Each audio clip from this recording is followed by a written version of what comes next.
শুক্র দেবতা যে আমাদের ভৌতিক সুখ সুবিধা, ধনকে রিপ্রেজেন্ট করে, প্রতিষ্ঠাকে রিপ্রেজেন্ট করে, যশকে রিপ্রেজেন্ট করে। শুক্রকে আপনার জন্মকুণ্ডলিতে মজবুত করার একটা খুব পাওয়ারফুল উপায় বলছি। শুক্রবার সন্ধেবেলা মা লক্ষ্মীর মন্দিরে গিয়ে ব্রাহ্মণকে অনুরোধ করুন মা লক্ষ্মীর চরণে নিবেদন করা একটি ফুল দেওয়ার জন্য।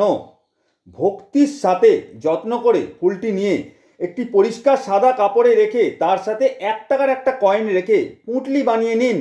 সেই পুঁটলিতে লাল কালি বা লাল সিঁদুর দিয়ে শ্রী লিখে দিন, তারপর শয়রপলা দীর্ঘই শ্রী লিখে দিন। মন্দিরেই কিন্তু করবেন এটি।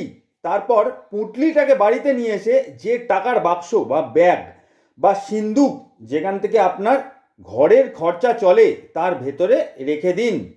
এই উপায় আপনার আয় উন্নতি, ধনের উন্নতিতে নিশ্চিতভাবে বৃদ্ধি করবেই করবে।